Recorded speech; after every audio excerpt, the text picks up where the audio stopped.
ربی اعوذ بک من ہمزات الشیاطین و اعوذ بک ربی ان یحضرون۔ آج 31 مئی 2024 ہم اپنے درس کا سلسلہ آیت نمبر 158 سے ہی جوڑیں گے۔ سورۃ البقرہ کی آیت نمبر 158 پر جانے سے پہلے میں نے کچھ نکات بیان کیے تھے، کیونکہ یہ خاص طور پر صفا اور مروہ کے بارے میں آیت آئی ہے، اور یہیں سے ہی حج البیت اور اعتمر یعنی کہ عمرے کا لفظ استعمال ہوا، عین میم را کا ایک ڈرائیوڈ ورڈ استعمال ہوا ہے۔ تو اس کے بارے میں نے پچھلے سیشن کے اندر جو اس کے منسوب افسانے یا قصے ہیں ان کو ضمن میں لیا تھا کہ جب بھی ہم لوگ آیت نمبر 158 میں صفا اور مروہ کا ذکر پڑھتے ہیں تو ہمارے ذہن میں صرف اور صرف دو پہاڑیوں کا ذکر آتا ہے، جس کے بارے میں ہمیں یہ سمجھا دیا گیا ہے کہ آپ کو جب بھی حج کی سعادت نصیب ہو جائے، عمرے کی سعادت نصیب ہو جائے، تو آپ وہاں پر ان پہاڑیوں کا چکر لگائیں، جس کو سعی کے نام سے تعبیر کیا جاتا ہے۔ تو اس کے بارے میں جتنے قصے ہمارے ہاں موجود ہیں، ابراہیم رسول اللہ سے منسوب ہیں، وہ سارے کے سارے قصے اور ساتھ میں ان کی منسوب ان سے ریلیٹڈ میں اس لیے کہہ رہا ہوں کیونکہ لوگ ان کو ان کی وائف کا درجہ نہیں دیتے ہیں۔ ان کے بارے میں لوگوں نے یہی بیان کیا ہے کہ وہ ابراہیم رسول اللہ کی خادمہ تھیں اور بطور ہدیہ ان کو بادشاہ کی طرف سے دیا گیا تھا۔ تو ان کا پورا قصہ میں نے پچھلے سیشن کے اندر بیان کیا تھا، اور ہم لوگ سب جانتے ہیں کہ وہ قصہ کیا ہے، کس طریقے سے بتایا جاتا ہے کہ ابراہیم رسول اللہ اپنے بیٹے کو لائے تھے۔ یہ ساری باتیں میں کر چکا ہوں اور کرتا رہتا ہوں وقتاً فوقتاً، ٹاپک کے حساب سے، آیت کے حساب سے جو ہماری بات چل رہی ہوتی ہے۔ تو ان کے قصے کو بنیاد بنا کر اس آیت کا ترجمہ کر دیا جاتا ہے کہ صفا اور مروہ یہ وہ پہاڑیاں ہیں جن کے درمیان میں اللہ نے بھاگنے کا حکم فرمایا ہے۔ تو ہمارے یہاں ہوتا بھی یہ ہے، قصوں کے ذریعے قرآن کی تشریحات کی جاتی ہیں، تو ظاہر معاملہ پھر یہی ہوگا، اور پھر آپ کے نزدیک وہ قرآنی آیت ایک قصہ بھی بن کر رہ جائے گی،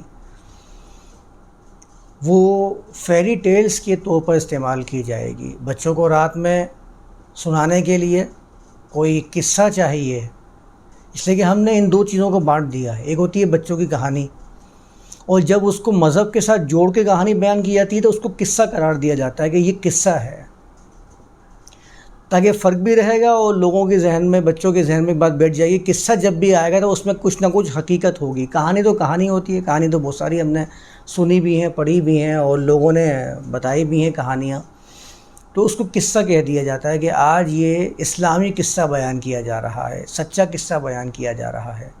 بچوں کی کتابوں کے اندر خاص طور پہ وہ جب انبیاء کے قصے آتے ہیں تو اس کے اندر یہ ہاجرہ کا واقعہ اور کعبے سے متعلقہ جتنے واقعات ہیں وہ اس میں بیان کیے جاتے ہیں۔ تو ظاہر ہے جب یہ بچے آیت پڑھتے ہیں، یا وہ بچے جب بڑے ہو جاتے ہیں ان کو معلومات کچھ نہیں ہوتی، وہ ان صفا والمروہ من شعائر اللہ پڑھتے ہیں، تو ان کے ذہن میں پہلی چیز کیا آتی ہے کہ یہ جو ہے یہ صفا و مروہ پہاڑیوں کی بات ہے، اور میرے لیے بس اتنا جان لینا کافی ہے کہ یہ صفا مروہ کے بارے میں اللہ نے قرآن میں بیان کیا ہے، مجھے بس وہاں چکر لگانا ہی میرا کام مکمل ہو گیا۔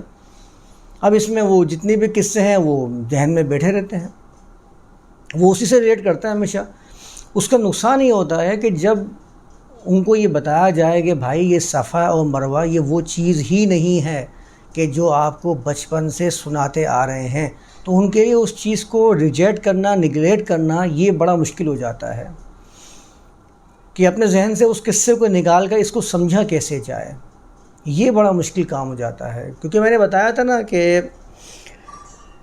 یہاں پر ان صفا والمروہ من شعائر اللہ لکھا ہے کہ یقینی طور پر صفا اور مروہ اللہ کے شعائر میں سے ہے، اللہ کے شعائر میں سے ہے، اللہ کی پہچان میں سے ہے۔ شعور کا مطلب کیا ہوتا ہے عربی زبان میں؟ شین، عین اور را عربی زبان کے اندر جسم پر جو بال اگتے ہیں ان کو شعر کہتے ہیں، اسی سے شاعر نکلا ہے۔ میرے خیال سے شاعر کا لفظ واضح کر دے گا، شعور دینے والا، آگاہ کرنے والا، آگاہی دینے والا۔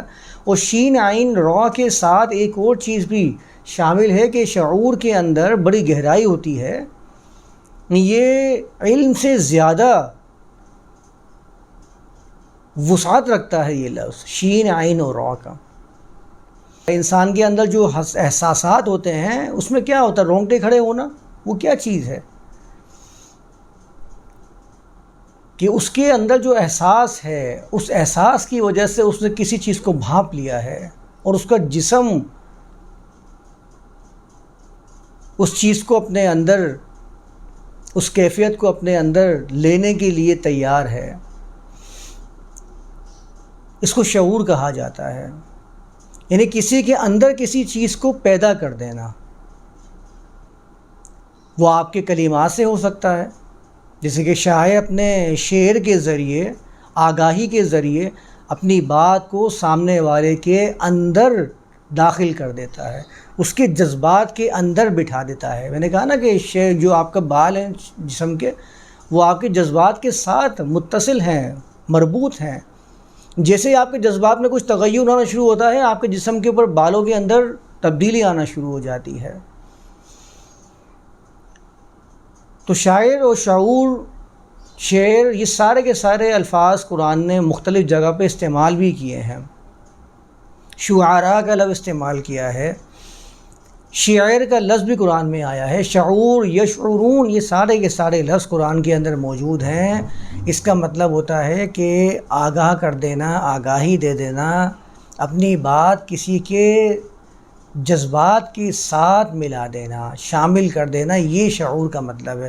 اور یہاں پر شعائر لکھا ہوا ہے، علامات ترجمہ کیا جاتا ہے، آگاہیاں ترجمہ کیا جاتا ہے۔ اللہ کی آگاہیوں میں سے صفا اور مروہ ہیں۔ اب آپ خود بتائیے کہ اللہ اس کو اپنے سے منسوب کر رہا ہے اور ہم اس کو منسوب کر رہے ہیں حاجرہ کے ساتھ، حاجرہ کے قصے کے ساتھ۔ وہ کہہ رہا ہے ان الصفا والمروۃ من شعائر اللہ، کہ یقینی طور پر صفا اور مروہ اللہ کے شعائر میں سے ہے۔ ہم کہتے ہیں کہ نہیں، وہ تو حاجرہ کے قصے سے ماخوذ ہے۔ اگر وہ اس کو انجام نہیں دیتی تو پھر یہ اللہ کے شعائر میں سے نہیں ہوتا، یعنی کہ حاجرہ کے واقعے سے پہلے تک یہ صفا اور مروہ اللہ کے شعائر میں سے نہیں تھا۔ قرآن کی جو آیت پیش کی جاتی ہے بیت اللہ کے قیام پر، بیت اللہ کے وجود پر، وہ کون سی آیت ہے؟ ان اول بیت وضع للناس، جس کے بارے میں بتایا جاتا ہے کہ یقینی طور پر پہلا گھر جو وضع کیا گیا، منتخب کیا گیا، منسوب کر دیا گیا، رکھ دیا گیا لوگوں کے لیے، وہ کون سا گھر تھا؟ بی بکہ، جو بکہ میں ہے، جس کے بارے میں ہم سب جانتے ہیں، تمام مترجمین، تمام مفسرین ترجمہ کرتے ہیں کہ یہ آیت مکہ میں موجود خانہ کعبہ کے بارے میں ہے۔ اور سب یہ بھی مانتے ہیں کہ ابراہیم کو اذن دیا گیا، ابراہیم کو کہا گیا کہ آپ اعلان کر دیجئے، اذن بالحج، حج کے ساتھ اعلان کر دیجئے۔ وہاں بھی ترجمہ کیا جاتا ہے کہ ابراہیم کو تو اعلان کرنے کا حکم دیا گیا تھا کہ آپ اس میں خانہ کعبہ کے اندر بیت اللہ میں اللہ کے لیے، اللہ کے دین کے لیے، توحید کے پیغام کے لیے اعلان کر دیجئے۔ یعنی یہ نہیں ہوا تھا کہ ابراہیم نے آ کر اس کو وجود بخشا تھا، بلکہ یہ بتایا جاتا ہے کہ وجود پہلے سے موجود تھا اس کا، انہوں نے تو آ کر اس میں مزید اللہ کے دین کو اجاگر کیا ہے، وجود نہیں بخشا، زندہ کیا ہے۔ تو اگر یہ ابراہیم رسول اللہ سے پہلے سے حج چلا آ رہا تھا تو اس وقت ان الصفا والمروۃ من شعائر اللہ والا معاملہ کیا اس کا وجود نہیں تھا؟ کیا اس زمانے میں اگر آپ اس کو منسوب کرتے ہیں حاجرہ کے ساتھ، تو کیا اس زمانے میں صفا اور مروہ کے درمیان میں سعی کرنے کا حکم نہیں تھا؟ تو پھر یہ من شعائر اللہ کیسے ہو گیا؟ کیونکہ اللہ کی ذات تو ہمیشہ سے ہے، تو اللہ کے شعائر میں سے ہے، تو اس کا مطلب یہ کہ یہ تو ہمیشہ سے ہونی چاہیے، چیز ایسی ہونی چاہیے جو ہمیشہ سے ہو۔ تو من شعائر اللہ والی بات اس پہاڑیوں سے، جو 2 پہاڑیاں ہمارے ہاں مکہ میں موجود ہیں، ان سے تو ریلیٹ نہیں کرتی، ان سے تو میچ نہیں کھاتی۔ تو سب سے پہلے ہم یہاں سمجھتے ہیں کہ صفا اور مروہ کے بنیادی معنی کیا ہے۔ معنی تو آپ جب کریں گے نا، جب کہ آپ کو معنی کی طرف لایا جائے گا، جب آپ کو ایک کہانی بنا کر دے دی جائے گی کہ صفا اور مروہ، یہ چیز صفا ہے، یہ چیز مروہ ہے، تو آپ کو ضرورت کیا پڑے گی اس کے ترجمہ کرنے کی؟ آپ کو پتہ ہے کہ ناموں کے ترجمے نہیں کیے جاتے، تو آپ تو ویسے کے ویسے لیں گے۔ آپ کو بتا دیا جائے گا بھائی یہ صفا یہاں پر قرار دے دیا گیا ہے، یہ مروہ ہے، یہ مقام ابراہیم ہے، آپ کو بنی بنائی چیزیں مل گئی ہیں، آپ کیوں تدبر کرنے لگا ان آیات کے اوپر؟ تدبر کرنے کی طرف آپ اس وقت جائیں گے جب آپ کے سامنے یہ بیان کر دیا جائے گا کہ بھائی صفا اور مروہ کا ترجمہ کرنا پڑے گا۔ اس کی تو بہت سارے صفا کے تو بہت سارے ورڈز ہی قرآن کے اندر موجود ہیں۔ ان اللہ اصطفى آدم ونوحا وآل ابراہیم وآل عمران علی العالمین۔ آپ یہاں آ کے دیکھیں نا، ان اللہ اصطفى، صفا سے تو نکلا ہے، صفائی لفظ کس سے نکلا ہے؟ مصطفیٰ کس بنیاد پر آپ استعمال کرتے ہیں؟ مصطفیٰ، اس کا مطلب کیا ہوتا ہے؟ چنا ہوا، منتخب کیا ہوا۔ مصطفیٰ کا معنی یہ ہوتا ہے۔ صاد فا، اور اس کے ساتھ جب یا واو آ جائے تو اس کا معنی ہوتا ہے کسی چیز کو بالکل خالص کر دینا، اس کے غیر سے جدا کر دینا۔ جو غیر تھا اس کو وہاں سے ہٹا دینا، جس کے لیے ہم اردو میں بھی صفائی کا لفظ استعمال کرتے ہیں، عربی سے زبان سے ہی صفا کا لفظ آیا ہے، صاد فا یا، اور صاد فا اور واو سے۔ یہ تو مشہور ورڈ ہے، ہمیں تو اس کے اندر مشکل ہونی ہی نہیں چاہیے، کیونکہ ہماری زبان اس سے تو بہت زیادہ میل کھاتی ہے یہ چیز۔ ہماری زبان کے اندر تو آیا ہی عربی زبان سے ہی لفظ صفا کا۔ صاد فا اور یا، صفا جس سے صفائی، تصفیہ یہ بھی ہم استعمال کرتے ہیں۔ تصفیہ کا مطلب کیوں استعمال کرتے ہیں؟ جیسے کہ تزکیہ کا لفظ آتا ہے، عام طور پر مشہور اصطلاح ہے تصفیہ کر دینا، کسی چیز میں پاکی پیدا کر دینا، صفائی کر دینا، غیر کو جدا کر دینا اس کی ذات سے۔ یہ صفا کا معنی ہے، صفائی، خلوص اور پاکیزگی۔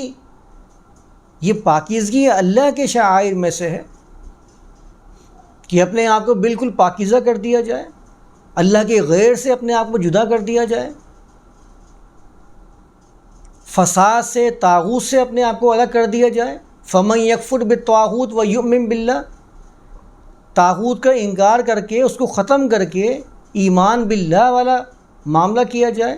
ان صفا، تو یقینی طور پر یہ صفا یعنی کہ یہ اپنے آپ کو خالص کر دینا، اپنے آپ کو پاک کر لینا، اپنے سے غیر کو جدا کر لینا، یہ اللہ کے شعائر میں سے ہے، یقینی طور پر شعائر میں سے ہے، اللہ کی آگاہیوں میں سے ہے۔ آپ اسے ترجمہ اللہ کی علامات کر لیں، اللہ کی علامات میں سے ہے۔ شاعر کرتا کیا ہے؟ کیریکٹر پیدا کرتا ہے، کیریکٹر بلڈنگ کرتا ہے، لوگوں کے اندر شعور پیدا کرتا ہے۔ جو کیریکٹر وہ سمجھتا ہے کہ ہونا چاہیے، جو اس کے اندر موجود ہے، وہ چیز دوسرے میں اجاگر کرنے کی کوشش کرتا ہے۔ تو آپ اگر اللہ کے شعائر میں سے اس کو لیں گے تو آپ سمجھ جائیے کہ ایک جگہ ہم نے پڑھا تھا صبغۃ اللہ، اللہ کا رنگ، اللہ کی صفات کو اپنے اندر پیدا کر لینا۔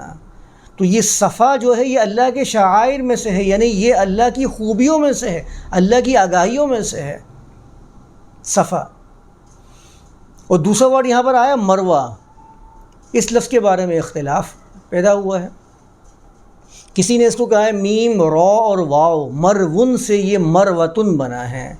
کسی نے کہا ہے کہ را، واو اور یا سے، روا سے، جس کا مطلب روانی، بہنا ہوتا ہے، جسے کہ روایت کا لفظ آتا ہے، جس سے مروت کا لفظ بنا ہے۔ کسی نے کہا ہے کہ مروہ ہے، مروت سے۔ تو اس میں اختلاف واقع ہوا ہے۔ آپ اس کو جس لفظ کے اعتبار سے بھی سمجھیں، اگر آپ اس کو مروت سے سمجھتے ہیں مروہ کو، تو مروت چیز آ جائے گی، بہترین اخلاق، بہترین چیز، اخلاص انسان کے اندر پیدا ہو جائے، مروت پیدا ہو جائے۔ مروت استعمال کس لیے کیا جاتا ہے؟ لوگوں کے ساتھ بہترین طریقے سے اپنے اخلاق رکھنا، یہ مروت کہلاتی ہے۔ لوگوں کے ساتھ آپ کے تعلقات کتنے بہترین ہیں، اس کو مروت کہا جاتا ہے. اگر آپ اس سے مروہ سے لے لیجئے اس کو. روا بہنا، کسی چیز کا فیاضی، سخاوت، یہ سارے کے سارے معنی آتے ہیں روا کے اندر. اور اگر آپ اس کا معنی کرتے ہیں جو ہمارے عام طور پر میم را اور واو مرون سے بیان کیا جاتا ہے، چھوٹے کنکر، تو آپ بتائیے اس اعتبار سے یہ جو پہاڑیاں بیان کی جا رہی ہیں کہ یہ پہاڑیاں ہیں جس کا نام مروہ ہے، تو اس کا معنی چھوٹے پتھر، چھوٹے کنکر، اس کے اوپر تو منطبق نہیں ہوتا یہ لفظ. اس پہ کون سے چھوٹے پتھر آ گئے ہیں؟ تو یہ مرون سے بھی اگر اس کو لیں گے تو سفید اور براق پتھروں یا کنکروں کے لیے یہ لفظ استعمال ہوتا ہے. تو اس کا مطلب بھی کیا ہوا کہ آپ اپنے اندر بہتری پیدا کریں، اپنے اندر وہ چیز پیدا کریں جس سے آپ کا باطن اجلا ہو جائے. اگر اس کو پتھر کے معنی میں بھی لیا جائے، چھوٹے کنکروں کے معنی میں، وائٹ جو پتھر ہوتے ہیں، براق یعنی چمکتا ہوا، روشن، جیسے کہ قرآن میں آیا نا یوم تبیض وجوہ و تسود وجوہ. تبیض کا مطلب کیا ہوتا ہے؟ کھلے ہوئے چہرے، وجوہ و تسود وجوہ، تسود کا مطلب کیا ہے؟ مرجھائے ہوئے چہرے. تو جن کے اوپر سے نعمتیں ختم ہو جاتی ہیں ان کے چہرے مرجھائے ہوئے ہوتے ہیں. قرآن نے بار بار نعمت کا لفظ میں کئی مرتبہ ڈسکس کر چکا ہوں کہ نعمت کا معنی ہوتا کیا ہے. وہ پودے جو پانی کے قریب یا پانی کے اوپر اگنے والے، جن میں سرفرازی موجود رہتی ہے، توانائی موجود رہتی ہے، پانی قریب ہے، مرجھاتے نہیں ہیں، اس کو نعمت کہتے ہیں. اسی کو قرآن نے تبیض وجوہ و تسود وجوہ سے تعبیر کیا ہے، جس کا معنی ترجمہ کالے اور سفید کر دیا جاتا ہے عام طور پر. کھلے ہوئے چہرے اور مرجھائے ہوئے چہرے، یہ ہمیں معلوم ہوتا ہے کہ جو تھکے ہوئے اور ناکام ہوتے ہیں ان کے چہرے تھکے ہوئے ہوتے ہیں، اپنی سی کوششیں کر کے ناکام ہو جاتے ہیں. اور جو اپنے آپ کو اللہ کے قانون کے ساتھ جوڑ لیتے ہیں، انصاف پر مبنی معاشرہ قائم کرتے ہیں، وہ کیسے حشاش بشاش گھوم رہے ہوتے ہیں. آج وہ چلتے ہوئے آپ کو نظر آئیں گے، وہ کیسے چہرے ہیں. یہ ہیں وہ چہرے. اسی کو براق کہا جاتا ہے، سفید چہرے یعنی کہ کھلے ہوئے چہرے، جو ہمارے یہاں عام طور پر کلا سے منسوب کر دیتے ہیں، لیکن یہ ہر شخص کے لیے عام ہے کیونکہ یہ صفت کے طور پر استعمال ہوتا ہے. تو ان صفا والمروہ من شعائر اللہ، کیونکہ یہ چلا آ رہا ہے کلام. ذرا آپ پیچھے سے ربط کریں گے اس کلام کو تو آپ کو خود سمجھ میں آ جائے گا کہ یہاں پر اولئک علیہم صلوات من ربہم ورحمہ، معاشرے سے ٹکرا جانے کی باتیں ہو رہی ہیں کہ اللہ کے نظام کو لے کر چلو، معاشرے سے ٹکرانے کا معاملہ ہو جائے گا. جو ہم نے پڑھا تھا نا، وہ کون سی آیت تھی؟ وَلَا تَقُولُوا لِمَن يُقْتَلُ فِي سَبِيلِ اللَّهِ اموات والی آیات. وہاں پر کیا تھا کہ اس معاملے کے اندر تمہیں نبرد آزما بھی ہونا پڑ سکتا ہے. آپ اس کو کس طریقے سے بھی لے لیجئے، میں نے ہر طریقے سے، ہر پہلو سے اس کو بیان کیا ان آیات کو. اور پھر وہاں پر ہم جو پیچھے پڑھ کے آئے ہیں وَبَشِّرِ الصَّابِرِينَ الَّذِينَ إِذَا أَصَابَتْهُمْ مصیبہ والی آیات کو بھی ذہن میں رکھنا ہے کہ اللہ نے اس سے پیچھے ہی کہا تھا کہ وہ لوگ جب ان پر مصیبت پہنچتی ہے، جب ان کے اوپر ان کے اعمال کے نتائج پہنچ جاتے ہیں، تو ان کا کہنا کیا ہوتا ہے؟ اِنَّ لِلَّهِ وَإِنَّا إِلَيْهِ رَاجِعُونَ. وہیں سے اس کا رب چلا آ رہا ہے کہ جب معاملہ یہاں تک پہنچ جاتا ہے تو ان کے اندر صفا اور مروہ والی کیفیت پیدا ہو جاتی ہے. اور یہ صفا اور مروہ والی کیفیت یہ اللہ کے شعائر میں سے ہے. ان صفا والمروہ من شعائر اللہ، یعنی صفا تو بہت سارے ہیں کیونکہ الصفا ہے نا یہاں پر.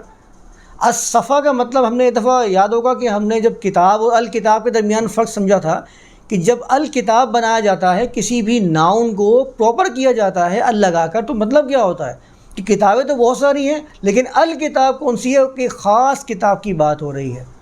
جب بھی الکتاب آئے گا اس کا مطلب ہے کتاب اور بھی ہیں. جب قرآن نے القرآن کہا ہے اس کا مطلب ہے قرآن اور بھی ہیں. جبھی قرآن نے ولو ان قرآنن کامن ناؤن کے طور پر بھی استعمال کیا. اگر ہوتا کوئی قرآن، سورۃ الرعد کے اندر قرآن نے بیان فرمایا سیرت بہ الجبال، جس کے ذریعے پہاڑوں کو ادھر ادھر کر دیا جاتا. یہ پوری آیت ہے جس کو میں اس کے مقام پر جا کے بیان کروں گا. اسی طرح جب صفا اور مروہ ہے اگر آتا تو کامن ناؤن کے طور پر، جب الصفا اور المروہ آ رہا ہے اس کا مطلب ہے صفا اور بھی ہیں اور مروہ اور بھی ہیں، ان میں سے خاص الصفا اور مروہ کی یہاں پر بات ہو رہی ہے۔ اب آپ بتائیے وہاں پر کتنے صفا اور مروہ موجود ہیں اگر اس کو اس سے ریلیٹ کر دیا جائے پہاڑیوں سے، تو وہاں تو کوئی پہاڑی ایسی نہیں ہے اس کا نام صفا و مروہ ہو۔ اور اگر پہاڑیوں کو اللہ کے شعائر میں سے یعنی اللہ کی علامات میں سے گردانا بھی جائے تو ہم تو وہ دیو ہیکل جو بڑی بڑی پہاڑیاں ہیں ان کو دیکھ کر اللہ کے شعور کا احساس پیدا ہوگا، جن کا ہجوم اتنا کم ہے ان کو دیکھ کر کیا اللہ کے شاعر کی بات کی جائے گی؟ اور پہاڑوں کو دیکھ کر اللہ کے شاعر کی بات کیسے کی جا سکتی ہے؟ من شعائر اللہ کیسے کہا جا سکتا ہے؟ تو ان الصفا والمروہ من شعائر اللہ، کہ جب انا للہ و انا الیہ راجعون والی کیفیت پیدا ہو جاتی ہے تو ان پر اللہ کی طرف سے، ان کی رب کی طرف سے کیا ہوتا ہے؟ صلوات من ربہم ورحمہ واولئک ھم المہتدون، یہ لوگ کامیابی کی طرف گامزن ہو جاتے ہیں، یہ ہدایت یافتہ بن جاتے ہیں۔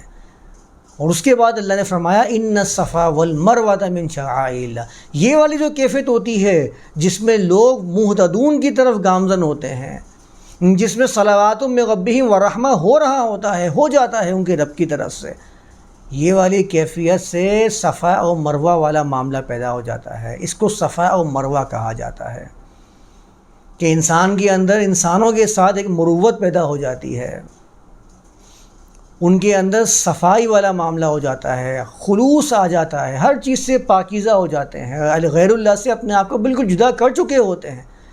تو یہ چیز اللہ کے شعائر میں سے ہے، اللہ کی آگاہی میں سے۔ آپ ان کو دیکھیں گے آپ کو معلوم ہو جائے گا کہ اللہ کی طرف سے جو پیغام آیا تھا اس پیغام کو انہوں نے مکمل طور سے اپنے اوپر ڈھال لیا ہے، اپنے آپ کو اسی طرز پر چلانا شروع کر دیا ہے۔ تو آپ کو اللہ کے شعائر یعنی اللہ کے شعور کے بارے میں آگاہی حاصل ہو جائے گی، اللہ کی آگاہیوں میں سے ہے۔ یعنی اللہ نے اس چیز کو اپنے سے منسوب کیا ہے، صفا و مروہ کو، نہ کہ کسی شخصیت کے ساتھ منسوب کیا ہے۔ یہ بات ذہن میں رکھنی ہے، بات سمجھ میں خود ہی آ جائے گی کہ اللہ کے شعائر میں سے آپ کو آپ اس کیفیت کو دیکھ کے آپ کو اللہ یاد آنا شروع ہو جائے گا، اللہ کے قوانین یاد آنا شروع ہو جائیں گے۔ اللہ نے اس کو اپنی ذات سے منسوب کیا ہے۔ اس کے بعد والا نقطہ ہے فمن حج البیت، پس جس نے بھی بیت کا قصد کیا، میں ابھی ترجمہ وہی کر رہا ہوں جو عام طور پر ہمارے یہاں کرتے ہیں، حج کا ترجمہ تو ہم کرتے ہی نہیں ہے نا، جس نے بیت کا حج کیا، البیت کا، اب اعتمر، اب یہاں پر اعتمرہ لکھا ہوا ہے باب افتعال سے، ہم ترجمہ ہمیشہ اس کا عمرہ کرتے ہیں، عمرہ ایک الگ ورڈ ہے، اعتمرہ الگ ورڈ ہے، اعتمال افتعال کے باب سے ہے، عمرہ ایک الگ ورڈ ہے جو 3 حرفی ثلاثی مجرد ٹرائلیٹر سے بنا ہوا ہے۔ آگے لکھا ہوا ہے، بڑا کمال ہے جو ہمارے ترجمہ کرنے والوں نے کیا ہے، ذرا سمجھنے والی بات ہے۔ آگے لکھا ہے فلا جناح علیہ، تو اس پر کوئی چیز مانے نہیں ہے، کوئی تنگی نہیں ہے، کوئی حرج نہیں ہے۔ عام طور پر ہمارے ترجمہ کرتے ہیں کوئی گناہ نہیں ہے، میں ویسے ترجمہ کر دیتا ہوں، علیہ ان یطوف، کہ وہ طواف کرے، کون؟ جو بیت اور بیت کا حج کرے یا عمرہ کرے، ابھی ہم ترجمہ ویسے ہی کر لیتے ہیں، اس پر کوئی گناہ نہیں ہے، کوئی حج نہیں، ان یطوف بہما، اس کا ترجمہ کرتے ہیں کہ ان دونوں کے درمیان میں طواف کر لے تو اس پر کوئی گناہ نہیں ہے۔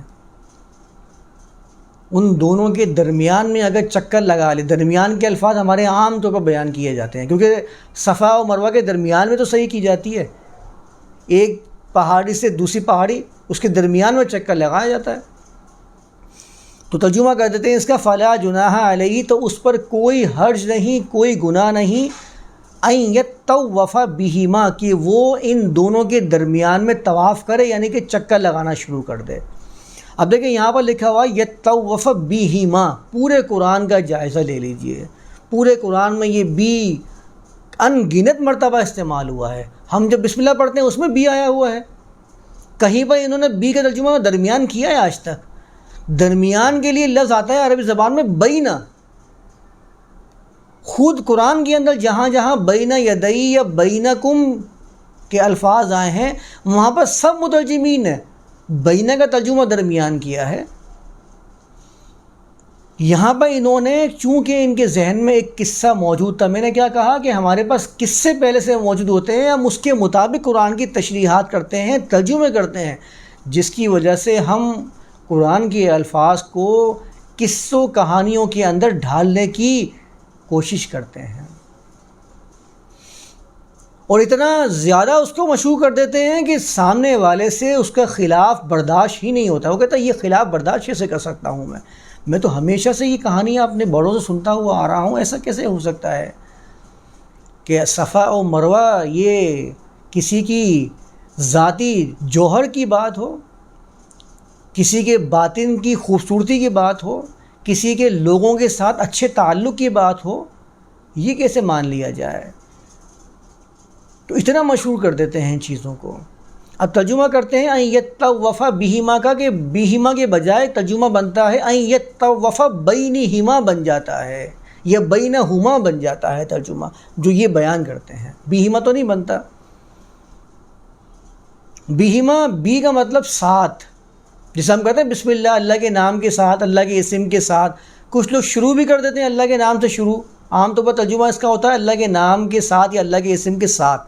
بی کے ترجمہ بہت سارے ہیں، لیکن عمومی طور پر بی ترجمہ کر دیا جاتا ہے۔ آپ ساتھ کر کے دیکھ لیجئے، ان یطوف بہما، اب ترجمہ کیا بنے گا؟ جس نے بھی بیت کا حج کیا یا عمرہ کیا، اس پر کوئی چیز مانے نہیں، اس پر کچھ حج نہیں، اس پر کوئی گناہ نہیں کہ وہ ان دونوں کے ساتھ طواف کر لے۔ اب بتائیے، اب صفا اور مروہ کو میں اگر پہاڑیاں گمان کروں تو ان کے ساتھ طواف کیسے کیا جائے گا؟ ان کے ساتھ تو طواف کبھی بھی نہیں ہو سکتا، ان کے درمیان میں طواف ہو سکتا ہے، ساتھ تو نہیں ہو سکتا۔ بی کا ترجمہ ساتھ کیا جائے گا تو بی کا ترجمہ کہیں بھی بینہ بنتا ہی نہیں ہے۔ بینہ تو ظرف کے لیے استعمال کیا جاتا ہے، بی ظرف تھوڑی ہے، بی تو حروف جارہ پریپوزیشن کے طور پر استعمال ہوتا ہے عربی زبان کے اندر، ظرف کے طور پر استعمال نہیں ہوتا۔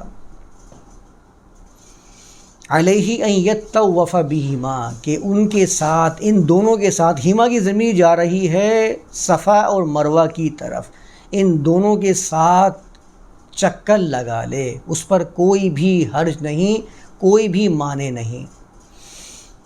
تو یہ بنیادی غلطی جو یہاں کرتے ہیں، اس سے واضح ہو گیا ہوگا کہ اس آیت کے ترجمے کے اندر کس طرح قصے کی شمولیت کی کوشش کی گئی ہے۔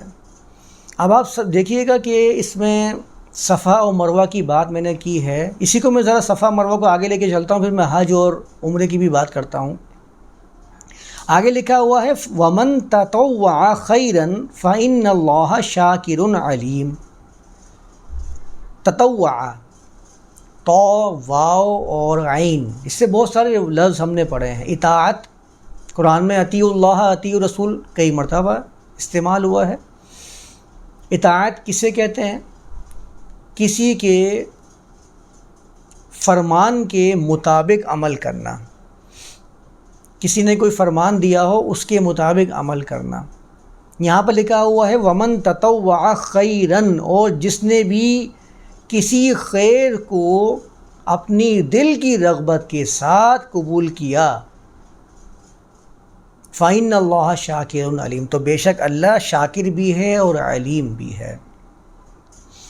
یہاں پر اطاعت تو، واو اور عین کا لفظ بتا رہا ہے کہ یہ کام اللہ کے حکم کی وجہ سے انجام دیا جائے گا۔ اس کا تعلق اللہ کا حکم، اللہ کی ذات ہے، اس کا تعلق کسی شخصیت سے جوڑ دینا وہ اس آیت کے ترجمے کے بالکل خلاف ہو جائے گا۔ کیونکہ ہمارے ہاں جو ہاجرہ کے بارے میں بیان کیا جاتا ہے کہ وہ بھاگی تھیں، تو یہ ان کا ذاتی فعل تھا، یہ اللہ کا حکم نہیں تھا۔ ایسے ذاتی فعل کے بارے میں اطاعت کا لفظ قرآن استعمال نہیں کرتا۔ آپ پورے قرآن کا جائزہ لے لیجئے، وہ اس کو اطاعت کو کسی کے حکم کے اوپر عمل کرنے کے لیے استعمال کرتا ہے۔ اطیعوا اللہ و اطیعوا الرسول استعمال کیوں کیا جاتا ہے ہم جانتے ہیں اچھی طریقے سے۔ تو ومن تطوع خیرن بھی بتا رہا ہے آپ کو کہ یہ اللہ کی طرف سے صادر کردہ فیصلہ اور حکم ہے، جس کو قبول کرنے کی طرف رغبت دلائی جا رہی ہے کہ ومن تطوع خیرن، اور جس نے کسی بھی خیر کو، وہ خیر تو ہم جانتے ہی عام طور پر قرآن میں خیر کس لیے آیا ہے، جو اللہ نے احکامات بتائے ہیں اس کے نتائج خیر ہوتے ہیں، جو اللہ نے احکامات بتائے ہیں ان کے اندر خیر پنہاں ہوتی ہے، وہ خود بھی خیر ہوتے ہیں اور ان کی نتائج بھی خیر والے ہوتے ہیں۔ یعنی کہ میں اگر اس کو صفا و مروہ کو، الصفا و مروہ کے بارے میں یہ کہہ دوں کہ یہ اللہ کی کتاب کے بارے میں قرآن نے بیان فرمایا ہے، کیونکہ اللہ کی کتاب ہی ہے من شعائر اللہ، یہ قرآن، یہ اللہ کے کلام، یہی من شعائر اللہ ہے، اسی کے بارے میں قرآن کہتا ہے ان الصفا والمروہ من شعائر اللہ۔ قرآن تو اپنے بارے میں مختلف باتیں بیان کرتا ہے نا، کبھی مبین کہتا ہے، کبھی دیا کہتا ہے، کبھی ہدا کہتا ہے، کبھی فرقان کہہ دیتا ہے، اور ابھی مختلف، جب آپ کو یاد ہوگا میں نے جب آیت نمبر 143 تھی، غالباً 145 تھی البقرہ کی، جب وہاں پر آیا تھا کہ ہم آپ کے کوششوں کو دیکھ رہے ہیں، قد نرا تقلب وجہک فی السماء، جب سما کا لفظ آیا تھا تو میں نے کیا کہا تھا؟ السماء کیا ہے؟ یہ اللہ کا کلام ہے۔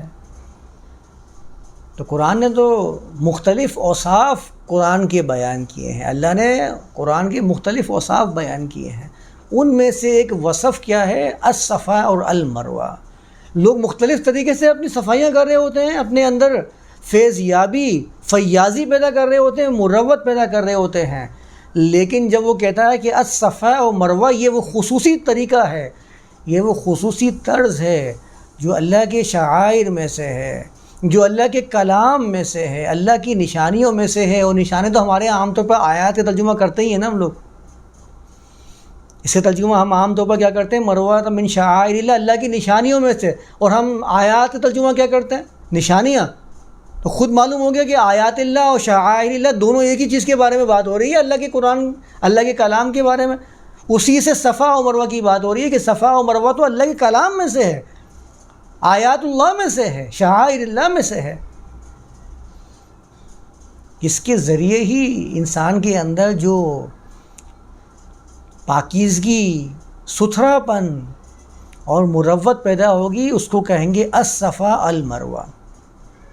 اور یہی وہ چیز ہے ومن تطوع خیرا، جس نے بھی خیر کو دل کی رغبت کے ساتھ اپنا لیا۔ تو یاد رکھنے والی بات ہے فَإِنَّ اللَّهَ شَاكِرٌ عَلِيمٌ، تو بے شک یقینی طور پر اللہ شاکر ہے، اور شاکر کا مطلب ہوتا ہے عربی زبان میں وافر مقدار میں کوئی چیز کسی کو مہیا کر دینا۔ اللہ خوب دینے والا ہے، شاکر، علیم بھی ہے، اور خوب علم سے احاطہ کرنے والا ہے۔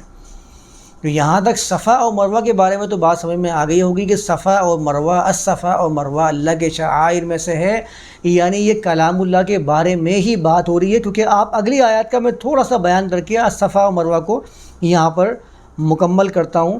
اگلی آیت نمبر 159 میں اللہ نے آگے بیان فرمایا ان الذین یکتمون ما انزلنا من البینات والہدی۔ قرآن کا ربط ایسے ہی تو ہے کہ پچھلی آیات اور اگلی آیات میں کیا چل رہا ہے، سیاق و سباق، اس کا جائزہ لے لیجئے، آپ کو معلوم ہو جائے گا کہ الصفا مروہ کیا ہے، آپ کو معلوم ہو جائے گا کہ الصیام کیا ہے، آپ کو معلوم ہو جائے گا کہ حج اور اعتمرہ کیا ہے۔ یہ کلام کے اندر جو سیاق و سباق ہے وہ خود اپنے بارے میں بتایا تھا کہ یہ چل کیا رہا ہے، اس میں بات کس طرز کی چل رہی ہے۔ آگے لکھا ہوا ہے ان الذین یکتمون ما انزلنا من البینات۔ اس آیت کی ضرورت کیوں پیش آ رہی ہے؟ اس کے فوراً بعد بے شک وہ لوگ جو چھپا لیتے ہیں اس چیز کو جو ہم نے من البینات والہدی، بینات اور ہدا میں سے نازل فرمائی ہے، وہی تو چیز ہے شعائر اللہ۔ اسی سے تو ان صفا و مروہ انسان کے اندر، اس کی ذات کے اندر یہ پیدا ہو جائے گا۔ یہ جوہر خاصی ہے جو انسان کے اندر اللہ کے کلام سے پیدا ہو جاتا ہے۔ یہ ہے ان صفا و المروہ، یہ کوئی پہاڑیاں یا چھوٹے پتھر نہیں ہیں۔ اگر اس کا ترجمہ آپ مروہ کا ترجمہ چھوٹے کنکر، سفید کنکر بھی کر لیں گے، اس سے بھی خلوص و صفائی، ستھرا پن سامنے آئے گا۔ تو یہ الصفا و مروہ کے بارے میں سمجھنے کی بات ہے کہ اللہ کے کلام کو ہی یہاں پر صفا و مروہ کہا گیا۔ اور جب آگے کہا گیا فمن حج البیت او اعتمر، اب یہاں سے حج کا ایک معاملہ شروع ہو جاتا ہے کہ حج کیا ہے۔ اس پر میں تفصیل سے بیان کروں گا۔ سب سے پہلے آپ یہ سمجھ لیں کہ حج ہا جیم اور جیم، اس سے قرآن کے اندر حجت کا لفظ آیا ہے۔ وَتِلْكَ حُجَّتُنَا آتَيْنَاهَا إِبْرَاهِيمَ عَلَىٰ قَوْمِهِ، یہ وہ حجت ہے، یہ وہ دلائل ہیں۔ حجہ عربی زبان میں ایسے دلائل کو کہا جاتا ہے جس سے سامنے والے پر غلبہ حاصل کیا جائے، کیونکہ ہا جیم جیم کا بنیادی معنی قصد کر لینا، جھگڑا کر لینا، غلبہ حاصل کر لینا، یہ ہوتا ہے۔ قرآن میں جہاں بھی حجت کا لفظ آیا، ہمارے اردو میں حجت کا لفظ کسی سے جھگڑا کرنے کے لیے اور اپنی بات کو دوسرے پر غالب کرنے کے لیے استعمال کیا جاتا ہے۔ قرآن نے کہا فَإِنْ حَاجُّوكَ، اگر یہ آپ سے جھگڑتے ہیں، آپ سے بحث و مباحثہ کرتے ہیں، اپنے ارادے کو آپ پر غالب کرنے کی کوشش کرتے ہیں، فَقُلْ أَسْلَمْتُ وَجْهِيَ لِلَّهِ، تو آپ کہہ دیجئے میں نے اپنے مقصد کو اللہ کے لیے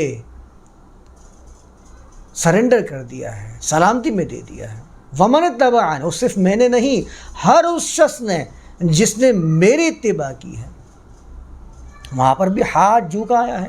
آپ قرآن کے اندر جتنے بھی ہا جیم جیم سے بننے والے لفظ ہیں ان سب کا جائزہ لے لیجئے، آپ کو خود ہی اندازہ ہو جائے گا کہ ہا جیم جیم کس معنی میں استعمال ہوا ہے۔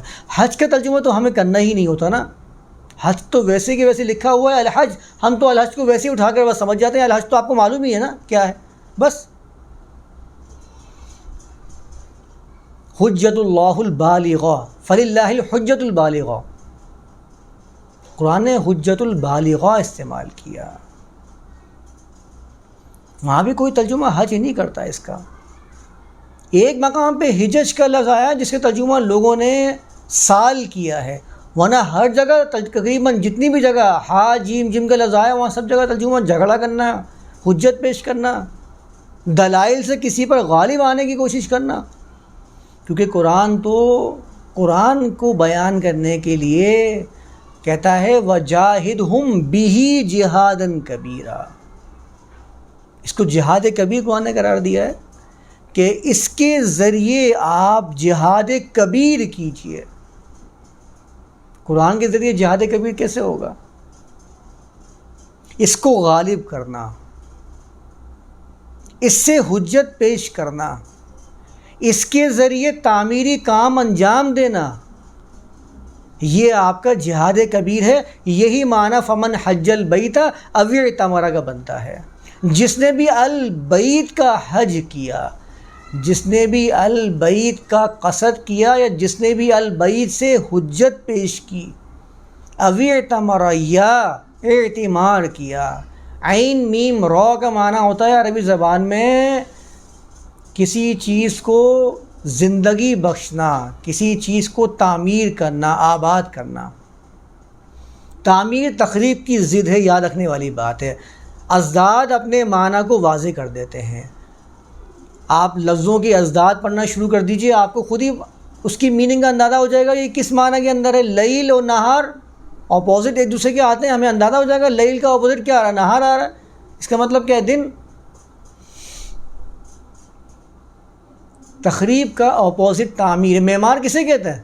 معمار مفعال کے وزن پہ آیا ہے، تعمیر کرنے والا۔ عمارت کسے کہتے ہیں؟ عمارت قائم کرنے کا مطلب ہوتا ہے ویرانے میں آبادی پیدا کر دینا۔ عمارت بنتی وہاں پر ہے کہ جہاں پر آبادی پیدا کرنے کی کوشش کی جاتی ہے، آباد کرنے کے لیے عمارت تعمیر کی جاتی ہے۔ معمار تو ہم عام طور پر امت کے معمار بھی استعمال کرتے ہیں، یہ امت کے معمار ہیں، یہ قوم کے معمار ہیں، قوم کو آباد کرنے والے ہیں، اس میں جو تخریب کاری ہو چکی ہے اس کو ختم کرنے والے ہیں۔ تو عین میم را کا بنیادی معنی یاد رکھنا ہے، کیونکہ عمر بھی ہم استعمال کرتے ہیں، زندگی کے ساتھ آبادی، یعنی کہ جسم اگر زندگی کے ساتھ آباد ہے اس کو عمر کہتے ہیں، جب تک بھی آباد ہے۔ یہ اعتمار افتعال کے وزن کے اوپر ہے، اس کا معنی ہوتا ہے وزٹ کرنا، جانا، ملاقات کرنا، جائزہ لینا، آباد کاری کرنا، یہ سارے کے سارے معنی اس کے اندر موجود ہیں اعتمار کے اندر۔ تو فمن حج البیت او اعتمرا، پس جس نے بھی البیت کا قصد کیا البیت سے آرگومنٹ پیش کیا. اب یہاں پر جو البیت آیا ہے نا، اب اس سے تو میرے ذہن کے اندر وہی آتا ہے البیت بیت اللہ، تو اللہ یہاں پر بیت اللہ ہی کہہ دیتا، البیت کیوں کہہ رہا ہے؟ بیت تو بہت سارے معنی میں آتا ہے قرآن کے اندر. بیاتن و نہارا بھی تو آیا ہے، بیاتن و ہم قائلون بھی تو آیا ہے. وہاں پر کبھی کسی نے ترجمہ گھر نہیں کیا. وہاں پر ہمیشہ بیت کا مطلب کرتے ہیں، بیاتن کا مطلب کرتے ہیں رات، کیونکہ با الف اور تا یعنی با یا تا اس کے بنیادی معنی ہوتے ہیں رات میں کوئی کام انجام دینا. خود قرآن کے اندر ایک مقام پہ ایک قوم کے بارے میں قرآن نے بیان کیا کہ ان کے بارے میں جب تدابیر کی جا رہی تھیں تو لوگوں نے کہا لَنُبَيِّتَنَّهُ ثُمَّ لَنَقُولَنَّ لِوَلِيِّهِ مَا شَهِدْنَا مَهْلِكَ أَهْلِهِ وَإِنَّا لَصَادِقُونَ. ہم رات میں ان کے اوپر حملہ کریں گے، رات میں ان کے بارے میں کارروائی کریں گے. ثُمَّ لَنَقُولَنَّ لِوَلِيِّهِ، پھر ضرور اس کے ولی کو ہم کہہ دیں گے مَا شَهِدْنَا مَهْلِكَ أَهْلِهِ، ہم اس کی ہلاکت کے موقع پر موجود نہیں تھے. وَإِنَّا لَصَادِقُونَ، اور ہم تو سچ بولنے والے ہیں. یہ غالباً قوم سمود کا واقعہ ہے جو قرآن کے اندر بیان ہوا ہے، 1900 پارے کے بالکل لاسٹ کے اندر آیا ہے، مجھے جتنا یاد آ رہا ہے ابھی. بیاتن او ہم قائلون کے الفاظ آئے ہیں، بیاتن او نہارا کے الفاظ قرآن میں آئے ہیں. بیت المال ہم استعمال کرتے ہیں. عربی زبان کے اعتبار سے بیت کا معنی کسی کام کو انجام دینا، جس مرکز پہ انجام دینا، اس کے لیے بیت کا لفظ استعمال کیا جاتا ہے. اور گھر کے لیے بیت اس لیے استعمال کیا جاتا ہے کہ لوگ اپنے رات کے اوقات کو اپنے گھروں کے اندر گزارتے ہیں، اس لیے بیت مکان یا جگہ کے لیے استعمال ہونے لگ گیا ہے. ورنہ بنیادی طور پر بیت کا معنی یہ گھر کا نہیں ہوتا.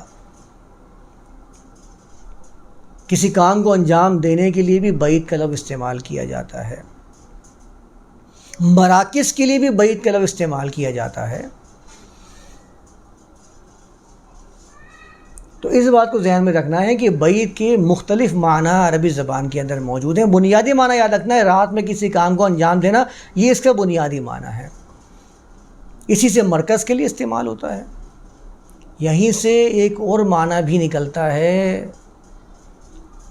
کہ اللہ کی آیات جو انسان کا بنیادی مرکز ہے، اس کے اندر کوشش کرنے کے لیے جب انسان جمع ہوتا ہے تو اس کی آیات کو بھی البیت کہہ دیا جاتا ہے. یہ بھی یاد رکھنے والی بات ہے.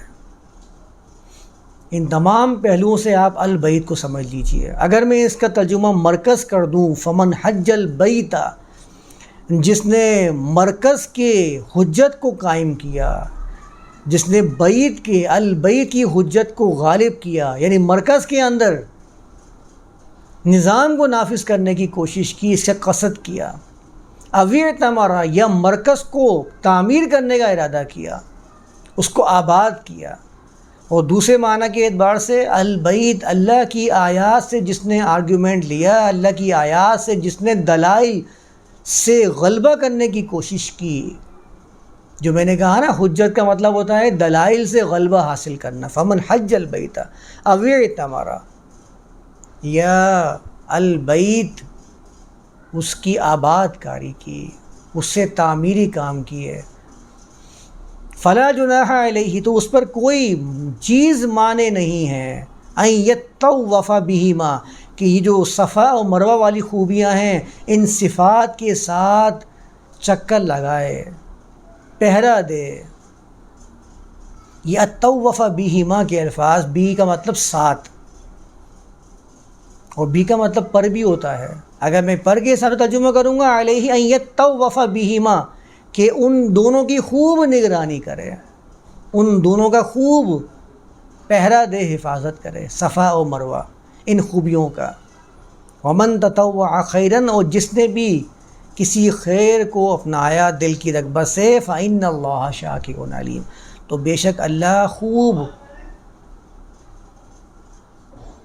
سمجھ دینے والا اور علیم یعنی کہ علم رکھنے والا ہے. تو اس بات کو یہاں سمجھنے کی ضرورت ہے کہ آیت نمبر 158 میں نے مختلف پہلوؤں سے ترجمہ کر کے بتا دیا. آپ کسی بھی پہلو سے ترجمہ کر لیجئے، بات تو بالکل کھل کے سامنے آئے گی کہ صفا اور مروہ یہ اللہ کے شعائر میں سے، یعنی اللہ کے کلام میں سے ہے. یہ اللہ کا کلام ہے جو آپ کے اندر صفا اور مروہ کی خصوصیات کو پیدا کر دیتا ہے. اور جو بھی آپ ترجمہ کر لیں البیت کا بات بن جائے گی، کیونکہ میں پہلے بھی کہہ چکا ہوں کہ آپ مسجد حرام کا ترجمہ اگر اللہ کی آیات بھی کرتے ہیں تب بھی اس بات کو یاد رکھنا ہے کہ اللہ کی آیات بھی کسی نہ کسی مرکز میں قائم کرنی ہے. تو مرکز کا ترجمہ، مرکز تو آپ کو قائم کرنا ہی ہے جہاں پر آپ اللہ کے نظام کو نافذ کر سکیں. تو البیت کا ترجمہ آپ مرکز کر لیجئے، یا البیت کا ترجمہ آپ اللہ کا کلام یا اللہ کی آیات کر لیجئے.